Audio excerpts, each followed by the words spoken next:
Our next section is going to be dealing with head trauma. If a patient presents to you with head trauma and it resulted in altered mental status or loss of consciousness, you must get a head CT first. But the question is, with or without contrast? A head CT without contrast is the best initial test to detect blood. Contrast actually obscures seeing blood on the head CT. It's better for mass lesions, such as with cancer or abscesses. During your USMLE, if you read loss of consciousness, get a head CT. A concussion will present to you with no focal neurologic abnormalities, and when you obtain a CT scan, it's going to be read as normal. A contusion will present with some focal findings. It's rare, but it could happen. The actual CT will show an ecchymosis, which is basically blood mixed in with the brain parenchyma.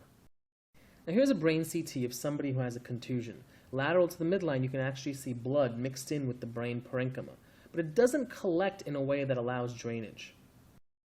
There are two kinds of hematomas you must know: subdural and epidural hematoma. They're usually associated with severe head trauma, such as those involved in motor vehicle accidents or falling from the top of a building.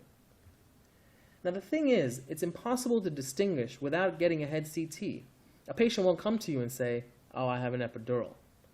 Epidural hematomas are also more frequently associated with a skull fracture. Here's a classic example of an epidural hematoma with the pathognomonic lenticular hemorrhage. They're usually from a high-pressure artery that's broken. One of the ones you must know for the exam is the middle meningeal artery.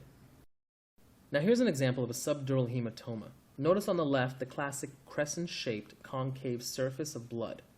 Note also how it crosses the suture lines and involves a greater proportion of the cerebral hemispheres.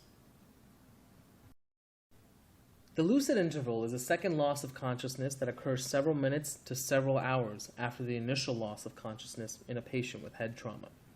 The patient will wake up after the initial loss of consciousness, but then subsequently loses consciousness a second time due to the accumulation of blood.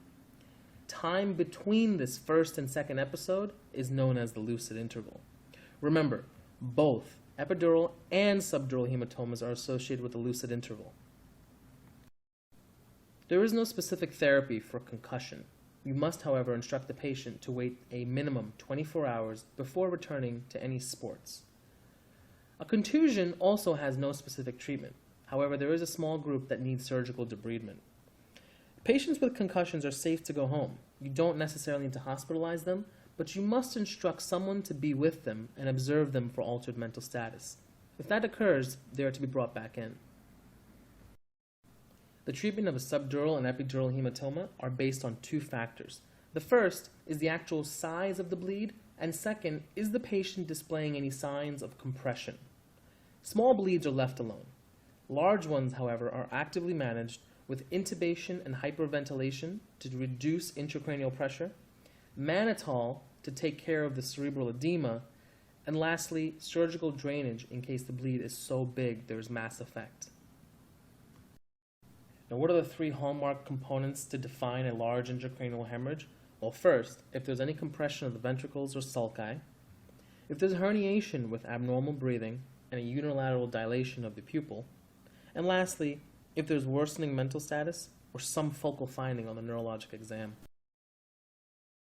Now, to summarize severe head trauma, remember, concussions have no focal findings, whereas a contusion can rarely give you focal neurologic findings. The subdural and epidural can give you some form of focal neurologic findings. When it comes to the lucid interval, a concussion never has one. A contusion also does not have a lucid interval. The subdural and epidural can have a lucid interval. A CT scan with a concussion will be normal, whereas for a contusion, they will show an ecchymosis. On a subdural bleed, you're looking for a crescent-shaped pattern because it's a venous-type bleed. On an epidural, it'll be biconvex or lens-shaped hematoma. Remember, that's an arterial bleed. The treatment for a concussion is nothing specific. Remember, just observe them at home, and if they have any form of altered mental status, bring them back to the hospital. For a contusion, there again is no specific treatment, but in contrast to the concussion, you observe them as an inpatient. A subdural, remember, you drain the large ones, and for an epidural, you also drain the large ones. A 25-year-old man sustains head trauma in a motor vehicle accident. A large epidural hematoma is found. Immediately after intubation and mannitol, surgical evacuation is performed. Which of the following will benefit the patient the most at this time? Is it A, repeated doses of mannitol? Is it B, continued hyperventilation? Is it C, a proton pump inhibitor? Is it D, nimodipine? Or lastly, E, to give dexamethasone? The correct answer here is proton pump inhibitor, C. A PPI is always given to prevent stress ulcers. The only clear indication for stress ulcer prophylaxis are burns, endotracheal intubation, and a coagulopathy. The incorrect answers are wrong for the following reasons. We do not give repeated doses of mannitol because it does not reduce mortality. We don't continue hyperventilation because it has a very short-term efficacy and is probably ineffective after the first 24 hours. We don't give nimodipine because that's for subarachnoid hemorrhage, and dexamethasone, a very potent glucocorticoid, is ineffective for intracranial hemorrhage. The USMLE loves to give distractors. Remember, steroids don't benefit intracranial bleeding. They only decrease edema around mass lesions.